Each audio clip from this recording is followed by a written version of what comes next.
بسم اللہ الرحمن الرحیم۔ محترم ناظرین، اللہ نے ارادہ کیا کہ نوح علیہ السلام کو اس کی قوم کی طرف پیغمبر بنا کر بھیجے۔ قوم میں بہت سے سرمایہ دار اور دولت مند لوگ تھے، لیکن اللہ تعالیٰ نے نوح علیہ السلام کو اپنی پیغام رسانی کے لیے پسند کیا اور ان لوگوں میں سے کسی کو بھی پسند نہیں کیا۔ اللہ تعالیٰ جانتا ہے کہ اس کی پیغام رسانی کا بوجھ کون اٹھا سکتا ہے، اور اللہ جانتا ہے کہ اس کی امانت کا حق کون ادا کر سکتا ہے۔ نوح علیہ السلام ایک نیک اور شریف انسان تھے، اور نوح علیہ السلام ایک عقل مند اور بردبار انسان تھے۔ نوح علیہ السلام ایک خیر خواہ اور شفیق انسان تھے۔ نوح علیہ السلام ایک سچے اور دیانت دار انسان تھے۔ اللہ تعالیٰ نے نوح علیہ السلام کو اپنی پیغام رسانی کے لیے پسند کیا اور اس کی طرف وحی کی کہ تم اپنی قوم کو ڈراؤ اس سے پہلے کہ ان کے پاس دردناک عذاب آئے۔ نوح علیہ السلام اپنی قوم میں کھڑے ہوئے اور لوگوں سے کہنے لگے، میں تمہارے لیے ایک دیانت دار پیغمبر ہوں۔ جب نوح علیہ السلام اپنی قوم میں کھڑے ہوئے اور فرمانے لگے، میں تمہارے لیے دیانت دار پیغمبر ہوں، چند لوگ کھڑے ہوئے اور کہنے لگے، یہ کب نبی بن گیا؟ کل کی بات ہے کہ یہ ہم میں سے ایک عام شخص تھا، آج یہ کہتا ہے کہ میں تمہاری طرف اللہ کا پیغمبر بنا کر بھیجا گیا ہوں۔ نوح علیہ السلام کے دوستوں نے کہا، بچپن میں یہ ہمارے ساتھ کھیلا کرتا تھا، ہر روز ہمارے ساتھ بیٹھتا تھا، نبوت اس کے پاس کب آ گئی، رات کو یا دن کو؟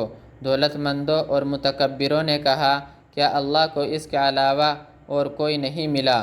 کیا سبھی لوگ مر گئے؟ کیا پوری قوم میں پیغمبری کے لیے ایک فقیر و محتاج ہی ملا؟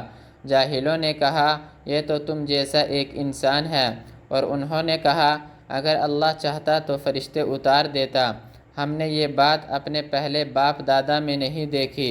چند لوگوں نے کہا، نوح یہ چاہتا ہے کہ اس طریقے سے حکومت اور چودراہٹ حاصل کرے۔ محترم ناظرین، لوگوں کا خیال تھا کہ بتوں کی عبادت برحق ہے اور بتوں کی عبادت ہی دانش مندی ہے۔ لوگوں کا خیال تھا کہ جو بتوں کی عبادت نہیں کرتا وہ گمراہی اور حماقت میں مبتلا ہے۔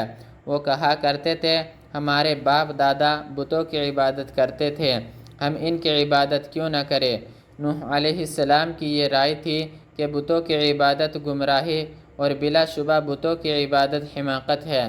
نوح علیہ السلام کی رائے تھی کہ باپ دادا گمراہی اور حماقت میں مبتلا تھے، اور آدم علیہ السلام باپوں کے باپ بتوں کی عبادت نہیں کیا کرتے تھے، بلکہ وہ اللہ کی عبادت کیا کرتے تھے۔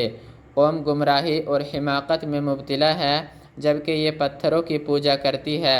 یہ لوگ اللہ کی عبادت نہیں کرتے جس نے انہیں پیدا کیا۔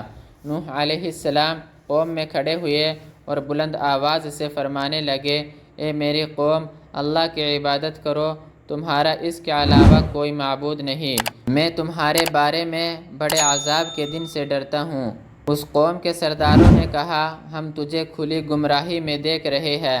فرمایا، اے میری قوم، میں گمراہ نہیں، میں جہانوں کے رب کا پیغام رساں ہوں، تمہیں اپنے رب کے پیغام پہنچاتا ہوں، تمہیں نصیحت کرتا ہوں، اور اللہ کی جانب سے وہ کچھ جانتا ہوں جو تم نہیں جانتے۔